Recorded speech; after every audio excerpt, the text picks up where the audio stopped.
시대를 선도한 서울교육의 어제와 오늘.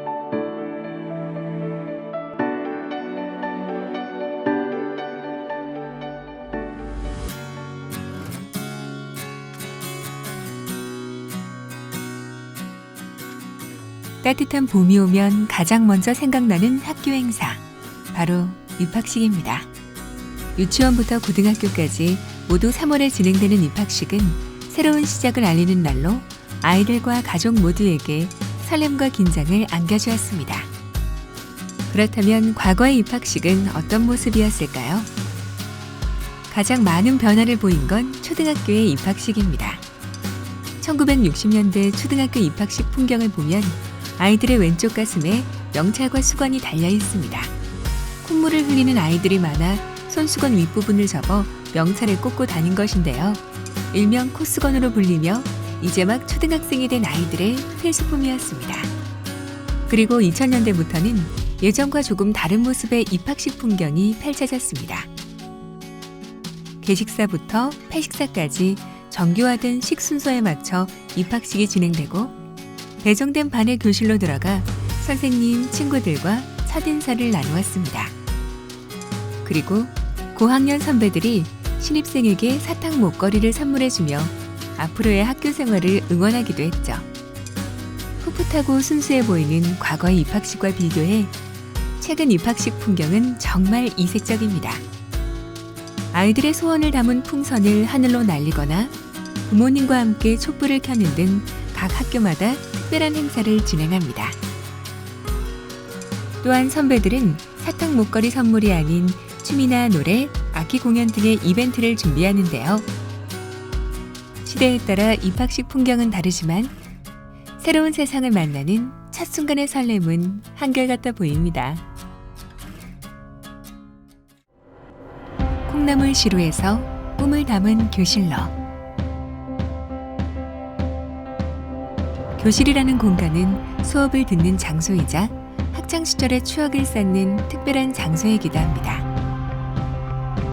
그런데 학부모들이 자녀의 학교를 방문해 가장 놀라는 점이 바로 교실의 변화라고 할 만큼 예전과는 매우 다른 모습으로 자리하고 있습니다. 우선 1960년대 전후를 살펴보면 60명에서 90명이 한 반에서 수업을 듣는 신기한 풍경이 펼쳐졌습니다. 콩나물 시루 같은 교실이라는 말도 이때 생겨났던 것인데요. 베이비붐으로 늘어난 학생을 수용하기에 공간이 부족했던 탓입니다. 때문에 오전, 오후반으로 나누어 2부제, 3부제와 같이 수업을 진행하기도 했습니다. 먹고 살기 힘들었던 시기라도 교육만은 포기할 수 없던 시대. 그럼에도 부족했던 공간 탓에 책걸상을 놓을 공간이 없어서 바닥에 엎드려 공부했던 그 시대 학생들. 장마철이면 곳곳에 새는 빗물. 겨울이면 냉기가 그대로 전해지는 마룻바닥은 열악했던 당시의 교육 환경을 떠올리게 합니다. 그래도 1980년대에 들어 교실마다 비치된 풍금 혹은 오르간이라 불리는 악기와 교실 한가운데 놓여 도시락을 데우고 추위를 녹일 수 있던 난로까지 교실에는 참 많은 추억이 있습니다. 반대로 지금의 교실은 정반대의 모습입니다. 학급당 학생 수는 평균 20에서 30명 수준이고 가루가 날리는 칠판 대신 터치 기능이 있는 전자칠판이 자리하는 등 시대에 맞춰 디지털 교실로 바뀌었습니다. 특히 이전보다 매우 줄어든 학생 수로 학교에는 특별한 공간이 생겼습니다. 빈 교실을 활용하여 통합학습 공간으로 사용하거나 놀이시설, 휴게시설, 소통 공간 등을 만드는 꿈담 교실이 그 예인데요. 획일화된 기존의 학교 공간이 창의적인 공간으로 리모델링되며 학습, 놀이, 쉼터 등 다양한 역할을 수행하고 있습니다. 더불어 학교 곳곳은 진화를 거듭하고 있습니다. 또한 용변을 볼 때마다 쥐가 나는 학생이 있을 정도로 불편함이 있었던 화장실은 보다 깔끔하고 쾌적한 인테리어로 아이들의 창의력을 길러주는 장소가 되고 흙과 모래가 가득했던 운동장은 잔디 운동장으로 바뀌었을 뿐만 아니라 가끔은 테마파크가 되어 아이들이 마음껏 즐길 수 있는 공간이 되었습니다.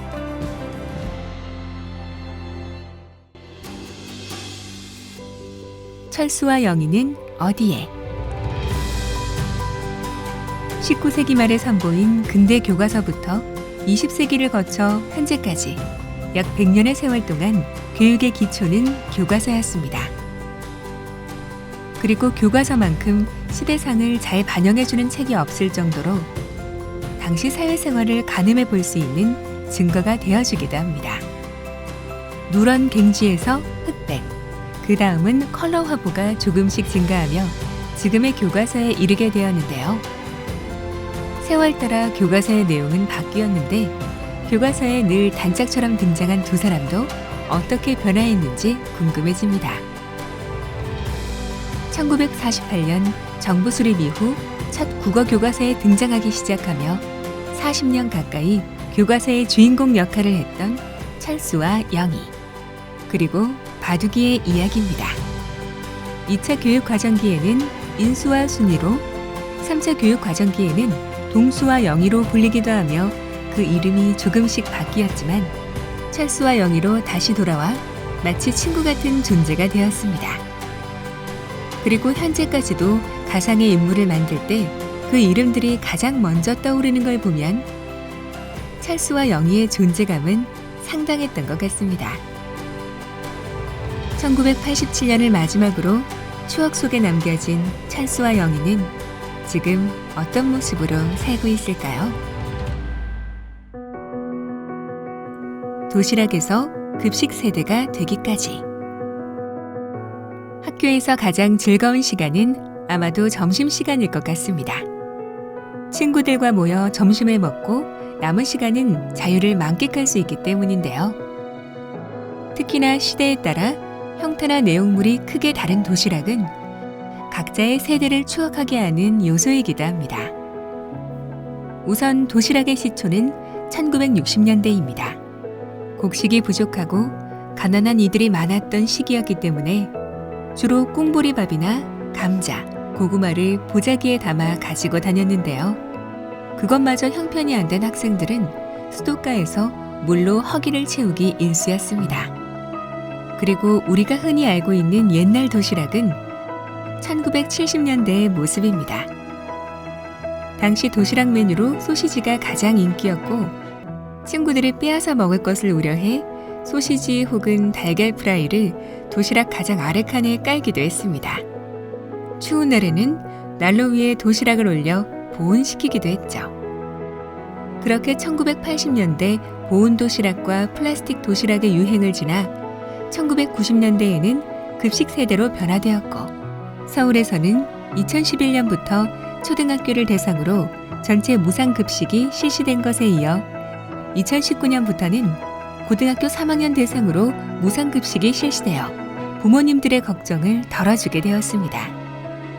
돌이켜보면 부모님의 사랑과 정성이 담긴 도시락이 그립기도 하지만 한편으로는 매일 새벽잠을 설치며 도시락을 챙겨주신 부모님의 노고를 덜 수 있어 다행이기도 합니다. 획일화된 모습에서 개성을 살린 학생으로. 교복은 학교에서 지정하여 학생들에게 입히는 제복의 일종으로 학생의 정장이라 불립니다. 우리가 흔히 알고 있는 검은색 교복은 중학교 평준화 정책이 시작된 1969년부터 중학생을 중심으로 입기 시작하였는데 이는 1982년 교복 자율화 조치가 실시될 때까지 계속되었습니다. 개방 정책의 일환으로 중고등학생의 머리 모양과 교복의 자율화가 시행됐고 학생들은 그들의 상징으로 불리던 교복으로부터 자유롭게 됩니다.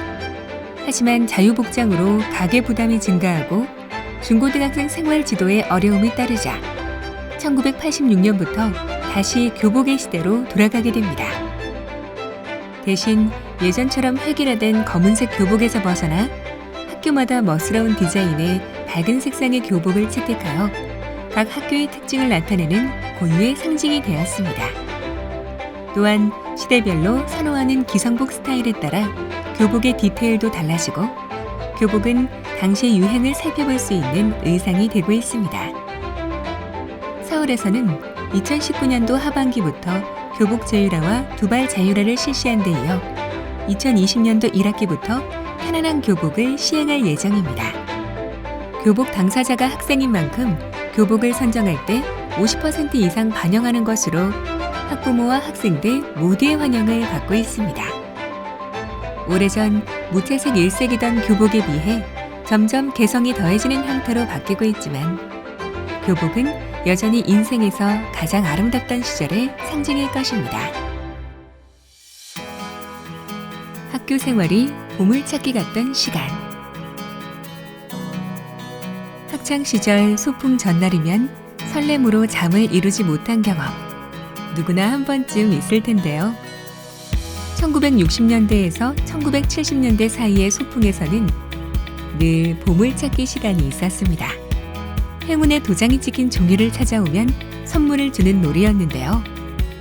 이와 함께 서로의 개인기를 발휘하는 장기자랑 시간도 있어 학생이라면 늘 기다려지는 시간이었습니다. 그리고 소풍 가는 날이면 주로 김밥을 도시락으로 싸왔습니다. 각 가정마다 다른 맛의 김밥을 나눠 먹는 추억이 있었는데요. 그렇다면 현재의 소풍은 어떤 모습일까요? 생활 수준이 높아지면서 가족 여행이 늘고 있지만 그것과는 별개로 아이들의 소풍은 늘 즐거운 시간이 되고 있습니다. 보통 봄, 가을, 연 2회로 시행되는 소풍은 현장학습 또는 소규모 테마학습이라는 이름으로 실시하고 있습니다. 소풍 장소는 과거와 비슷한 식물원, 동물원, 박물관 등으로 큰 변화가 없지만 도시락은 학부모들의 손을 빌리기보다 단체 도시락을 구매하거나 현장에서 사 먹는 경우가 많죠. 다만 예나 지금이나 비슷한 점은 지역마다 선호하는 소풍 장소가 있어 어린 시절 소풍을 갔던 장소로 서로의 고향을 유추하는 재미가 있다는 것입니다. 소풍보다 횟수가 적었던 수학여행은 주로 학교에서 먼 곳으로 떠나기 때문에 그 설렘이 더욱 컸습니다.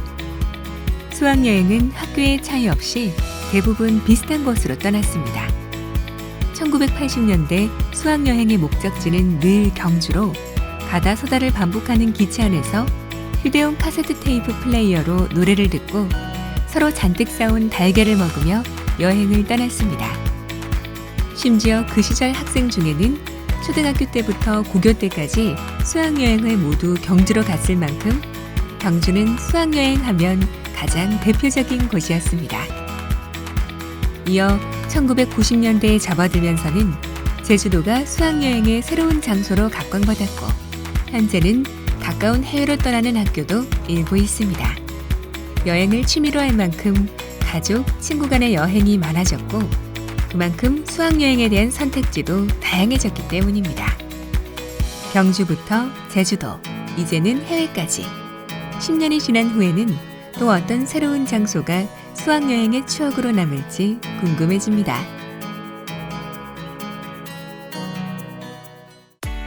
가족, 주민과 함께하는 가을 축제 운동회.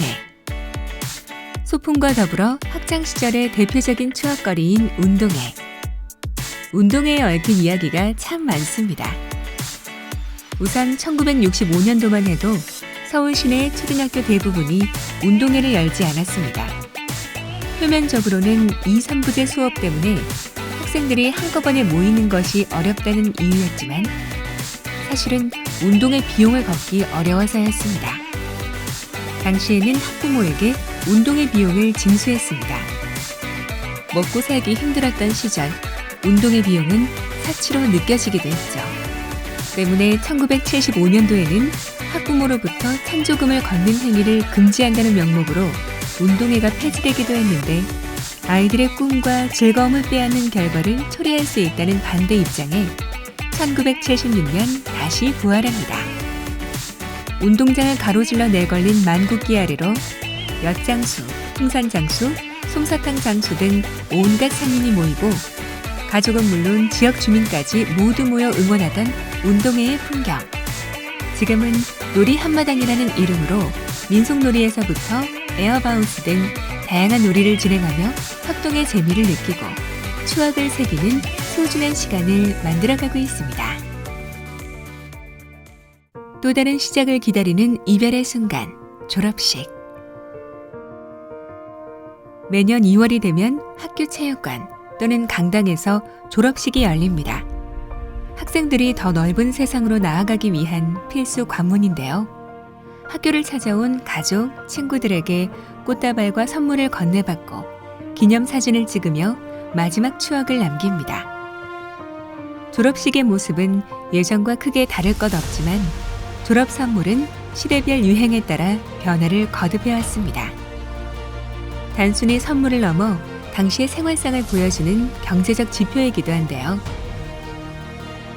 1960년대는 따뜻한 자장면과 졸업장이 상하지 않도록 하는 졸업장통이 선물로 유행했고 1970년대는 성공을 기원하는 만년필, 1980년대는 개성을 존중하는 의미에서 운동화와 손목시계를 선물했으며 1990년대는 무선호출기와 휴대용 카세트 플레이어가 주요 선물이었습니다. 현재는 스마트폰과 같은 IT 기기들이 새로운 졸업 선물로 등장하고 있는데요.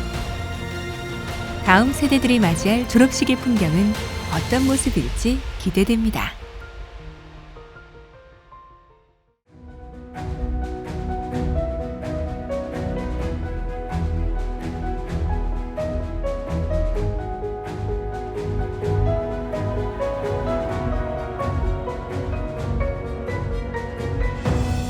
서울교육은 알고 있습니다.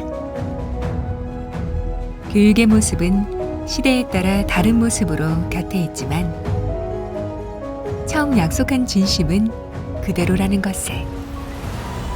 자라나는 아이들을 위한 격려와 아이의 바른 성장을 위하는 부모님을 위한 노력. 넓은 품에 아이를 안아주는 시민들과의 소통. 교육이 지녀야 할 가치를 품고 미래로 나아가는 교육.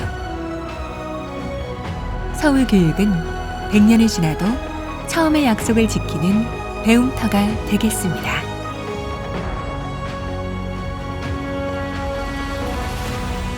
시대를 선도한 서울교육의 어제와 오늘.